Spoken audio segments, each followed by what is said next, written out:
Madam Vice President, thank you for the time. Thank you. It's good to be with you, Brett. You know, voters tell pollsters all over the country and here in Pennsylvania that immigration is one of the key issues that they're looking at this election, and specifically the influx of illegal immigrants from more than 150 countries.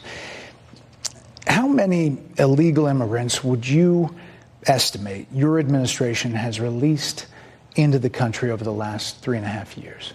Well, I'm glad you raised the issue of immigration because I agree with you. It is a topic of discussion that people want to rightly have. And you know what I'm going to talk about. Yeah, but right do you, now, just a number. Do you think it's 1 million, 3 million?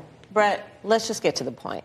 Okay, the point is that we have a broken immigration system that needs to be repaired. So your Homeland Security Secretary said that 85% of apprehensions. I'm not finished. We have it's a an rough immigration estimate of system 6 million people have been released into the country. And let me just finish. I'll get to the question, I promise you. I was beginning to answer. And when you came into office, your administration immediately reversed a number of Trump border policies.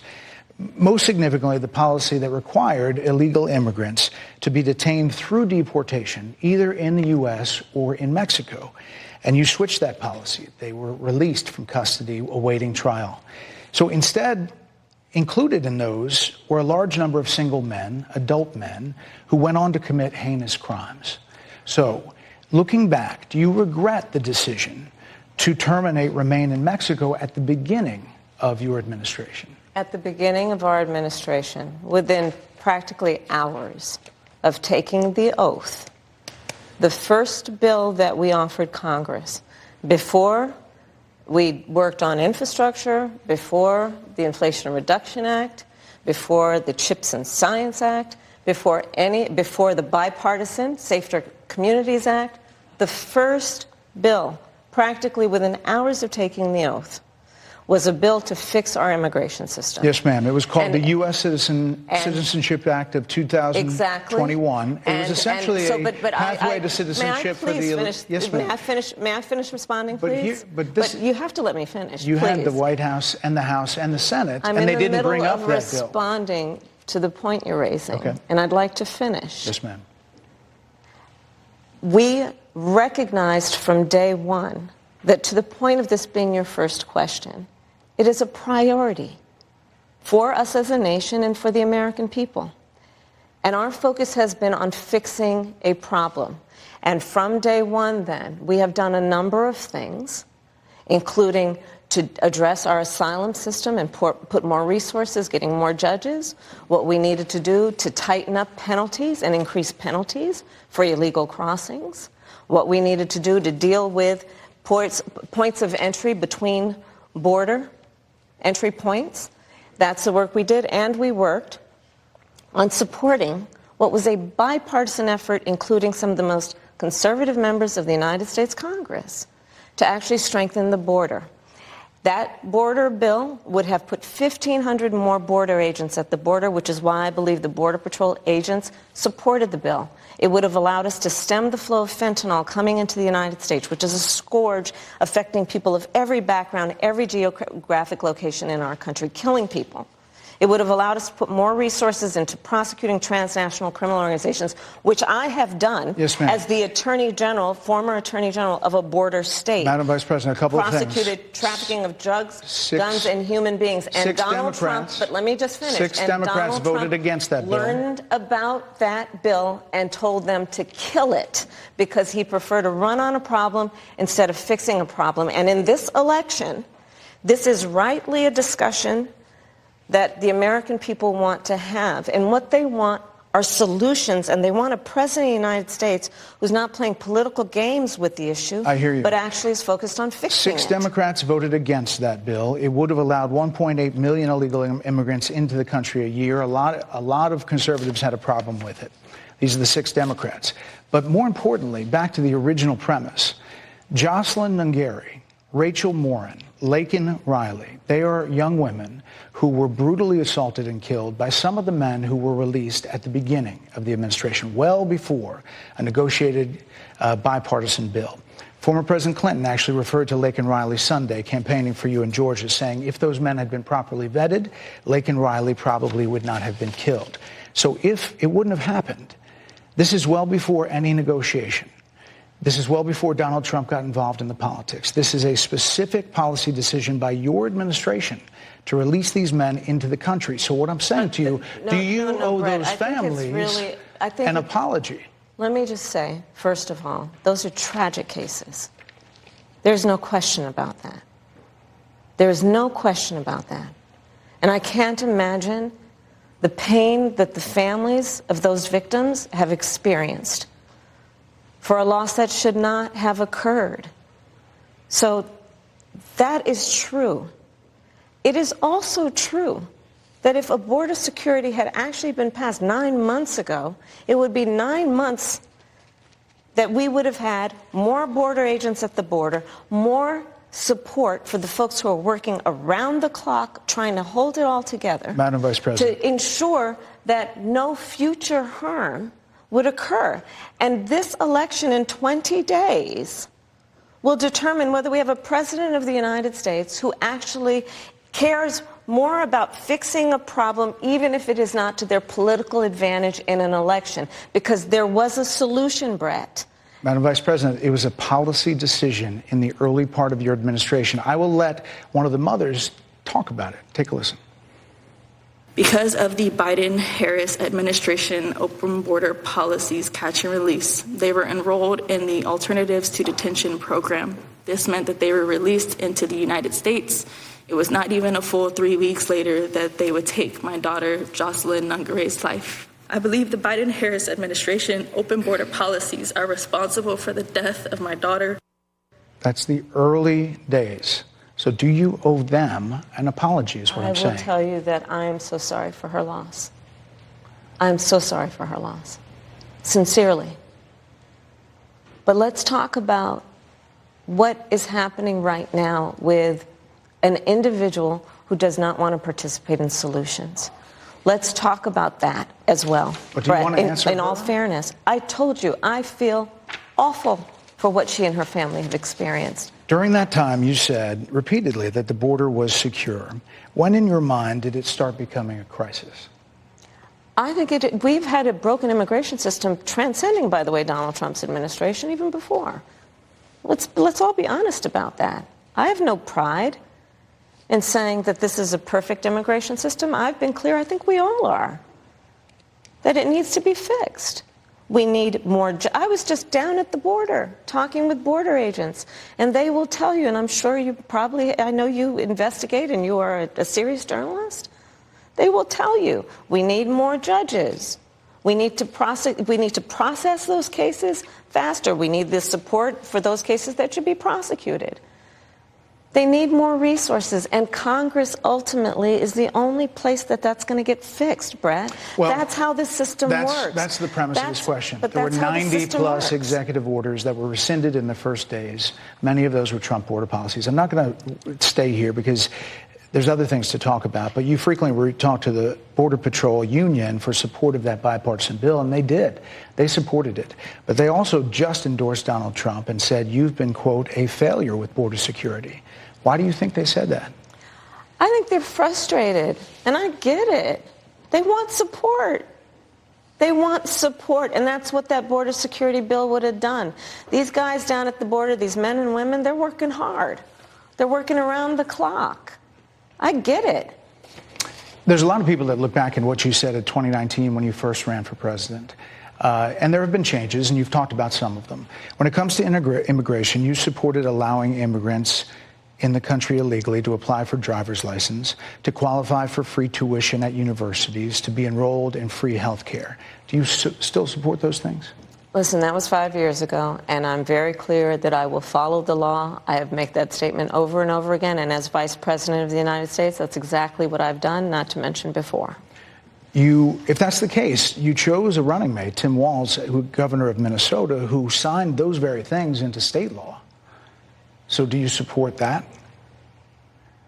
We are very clear, and I am very clear, as is Tim Walz, that we must support and enforce federal law, and that is exactly what we will do. So decriminalizing border crossings, like you said in 2019. I do not believe in decriminalizing border crossings, and I've not done that as vice president. I will not do that as president. So these are evolutions that you've had. But let's be very clear. I'm the only person who's running for president who has prosecuted transnational criminal organizations, from the Sinaloa cartel to the Guadalajara cartel to people who have trafficked in guns, drugs, and human beings. I have spent a significant part of my career going after people who present a threat to the safety of the American people and cross our border with the intent of doing us harm and cross our border illegally. And I will do that work as vice president. I take that work quite seriously. This is a time when voters, especially here in Pennsylvania, are inundated with commercials and ads. They just want it to stop because it's every commercial. But many of them add noise, but a few of them seem to break through. This particular one from the Trump campaign has gotten a lot of attention. Kamala supports taxpayer-funded sex changes for prisoners. Surgery. For prisoners. For prisoners. Every transgender inmate in the prison system would have access. So are you still in support of using taxpayer dollars to help prison inmates or detained illegal aliens to transition to another gender? I will follow the law, and it's a law that Donald Trump actually followed. You're probably familiar with, now it's a public report, that under Donald Trump's administration, these surgeries were available on a medical necessity basis to people in the federal prison system.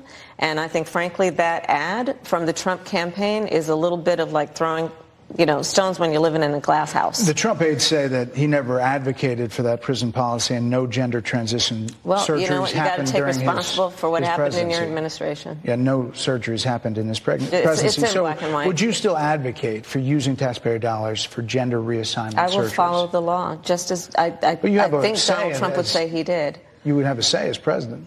Like I said, I think he spent $20 million on those ads, trying to create a sense of fear in the voters because he actually has no plan in this election that is about focusing on the needs of the American people. Whereas, at $20 million on that ad, on an issue that, as it relates to the biggest issues that affect the American people, it's really quite remote. And again, his policy was no different. Look at where we are, though. They say on plans for the American people, I'm offering a plan to deal with affordable housing. I'm offering a plan to deal with what we need to do to strengthen small businesses, which are the backbone of America's economy.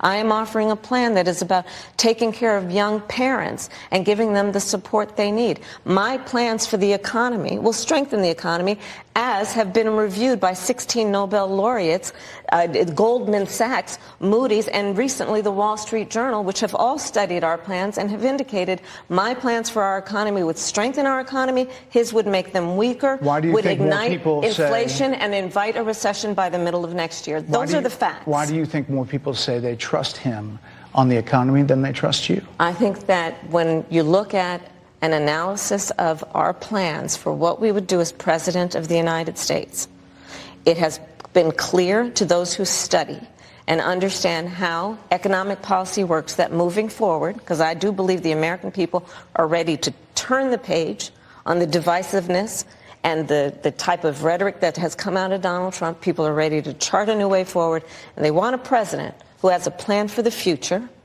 and a plan that is sound and will strengthen our country. My plan for the economy does exactly that. His plan would be, again, to give tax cuts to billionaires and the biggest corporations in our country and blow up our deficit. It's interesting you said turn the page, Madam Vice President. You were asked on 2 different shows last week what, if anything, you would do differently than President Biden. Here's what you said. Would you have done something differently than President Biden during the past 4 years? There is not a thing that comes to mind in terms of, and I've been a part of most of the decisions that have had impact. Under a Harris administration, what would the major changes be, and what would stay the same? Sure. Well, I mean, I'm obviously not Joe Biden. I noticed. And so that would be one change in terms of, but also I think it's important to say with, 28 days to go, I'm not Donald Trump. So you're not Joe Biden, you're not Donald Trump, but nothing comes to mind that you would do differently? Let me be very clear. My presidency will not be a continuation of Joe Biden's presidency. And like every new president that comes into office, I will bring my life experiences, my professional experiences, and fresh and new ideas. I represent a new generation of leadership. I, for example, am someone who has not spent the majority of my career in Washington, D.C. I invite ideas, whether it be from the Republicans who are supporting me, who were just on stage with me minutes ago, and the business sector, and others who can contribute to the decisions that I make about, for example, my plan for increasing the supply of housing in America and bringing down the cost of housing, addressing the issue of small businesses, which is about working with the private sector to bring more capital and access to capital to our small business leaders, including my plan for a $25,000 down payment assistance for first-time home buyers and for small businesses, extending the tax deduction from $5,000 to $50,000. We've heard a lot about those plans in recent days. Your campaign slogan is a new way forward, and it's time to turn the page. You've been vice president for 3.5 years, so what are you turning the page from? Well, first of all, turning the page from the last decade in which we have been burdened with the kind of rhetoric coming from Donald Trump that has been designed and implemented to divide our country and have Americans literally point fingers at each other. Rhetoric and an approach to leadership that suggests that the strength of a leader is based on who you beat down instead of what we all know. The strength of leadership is based on who you lift up. The strength of an American president, which is one who understands that the vast majority of us have more in common than what separates us. Madam Vice President, more than 70% of people that is tell about turning the page on rhetoric that people are frankly exhausted of, Brett. More than 70% of people tell the country is on the wrong track. They say the country is on the wrong track. If it's on the wrong track, that track follows 3.5 years of you being vice president and President Biden being president. That is what they're saying, 79% of them. Why are they saying that? If you're turning the page, you've been in office for 3.5 years. And Donald Trump has been running for office. But you've been the person holding the office. Come on. Madam You Vice and I President. both know what I'm talking about. You and I both know what I'm talking about. I actually don't. What are you talking about? What I'm talking about is that over the last decade, but people you're the have lever become. Of power. But listen. Over the last decade, it is clear to me, and certainly the Republicans who are on stage with me, the former chief of staff to the president, Donald Trump, former defense secretaries, national security advisor, and his vice president, one, that he is unfit to serve, that he is unstable, that he is dangerous, and that people are exhausted with someone who professes to be a leader who spends full time demeaning and engaging in personal grievances and it being about him instead of the American people. People are tired of that. If that's the case, why is half the country supporting him? Why is he beating you in a lot of swing states? Why, if he's as bad as you say, that half of this country is now supporting this person who could be the 47th president of the United States? Why is that happening?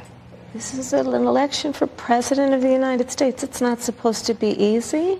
I know, but it's not supposed to be. It is not supposed to be a cakewalk for anyone. So are they misguided, the 50%? Listen, are they stupid? What God, is it? I would never say that about the American people. And in fact, if you listen to Donald Trump, if you watch any of his rallies, he's the one who tends to demean and belittle and diminish the American people. He's the one who talks about an enemy within, an enemy within, talking about the American people, suggesting he would turn the American military on the American people. We asked that question to the former president today. Harris Faulkner had a town hall, and this is how he responded. I heard about that. They were saying I was like threatening. I'm not threatening anybody. They're the ones doing the threatening.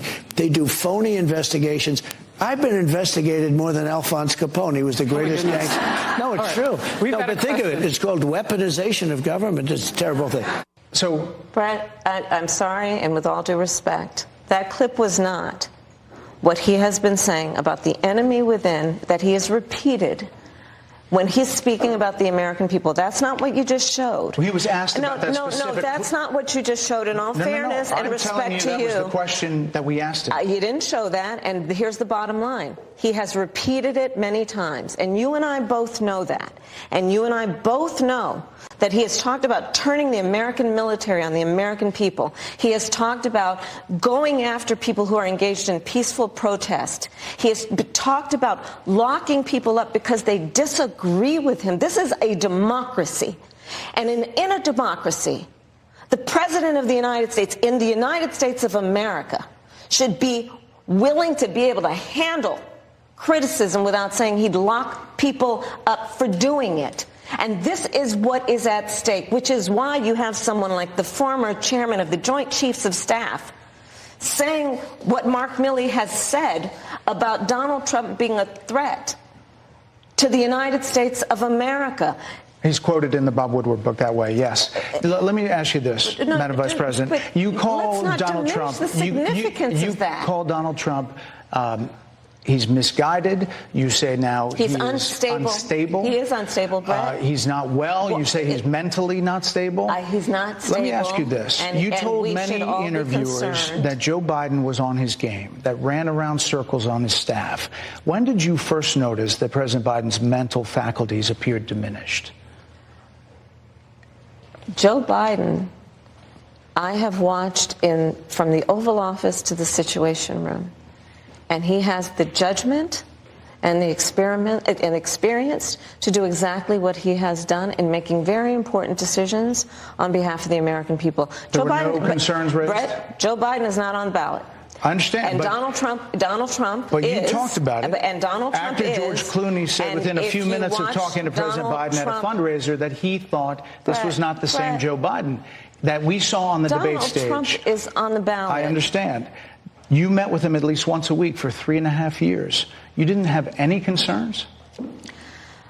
I think the American people have a concern about Donald Trump, which is why the people who know him best, including leaders of our national security community, have all spoken out. Even people who worked for him in the Oval Office, worked with him in the Situation Room, and have said he is unfit and dangerous and should never be president of the United States again, including his former vice president, which is why the job was open for him to choose another running mate. So that is a fact. That is a fact. Madam Vice President, two more things. You were asked on 60 Minutes about the biggest threat that the world faces, that the U.S. faces. This is what you said. Which foreign country do you consider to be our greatest adversary? I think there's an obvious one in mind, which is Iran. Iran has American blood on their hands, okay? This attack on Israel, 200 ballistic missiles. What we need to do to ensure that Iran never achieves the ability to be a nuclear power, that is one of my highest priorities. A number of experts thought you would say China. The FBI director had said that. But you said Iran. If that's the case, what do you say to critics who look at the actions of your administration and say you're not acting like Iran is the #1 threat? Well, I will tell you most recently, whether it was in April or in October, and then several hours on each occasion, that Iran posed a threat to Israel. I was there, most recently in the Situation Room, in the most recent attack, working with the heads of our military and doing what America must always do to defend and to support Israel in its requirement to defend itself, and to give American support to be able to allow Israel to have the resources to defend itself against attack, including from Iran and Iran's terrorist proxies in the region. Right. And that but those is, proxies and, were getting and funded by my commitment Iran. to that is unyielding and unwavering. Critics just say that you either relaxed or failed to enforce sanctions on Iran, allowing all of this money to flow into Iran, like billions. Let's go back to Donald Trump, who pulled out of a deal that would have actually put Iran in check. The estimates and then in billions it was during Donald Trump's that administration go towards that the Iran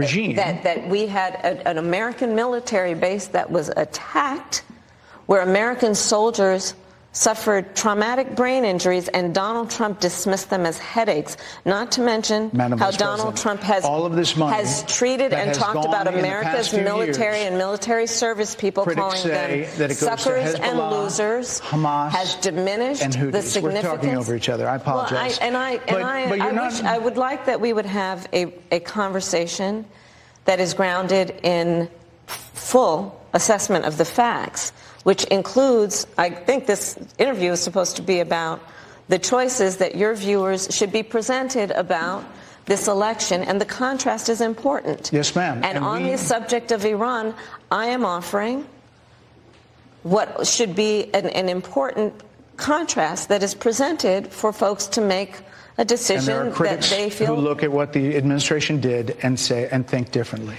Madam Vice President, they're wrapping me very hard here. I hope you got to say what you wanted to say about Donald Trump. There are a lot of things. There's more to say. I have much more to say. There are a lot of things that people want to learn about you and your policies, and that's why we invited you here. I invite everyone to go to KamalaHarris.com, and you will see that I have 80 pages of policies that are quite comprehensive and should be accessible to anyone who would like to read them. And it includes what I intend to do about affordable housing, what I intend to do about small businesses, what I do and that's why we invited you here, our economy, to see where you were in 2019 and where you are now. America's military, and ensure we have the most lethal and best fighting force in the world. Madam Vice President, and they're giving me a hard rap here. Well, I thank you for the time. I thank you for the time. It's good to meet you. Thank you very much. Thank you. Because the flag still stands for freedom, and they can't take that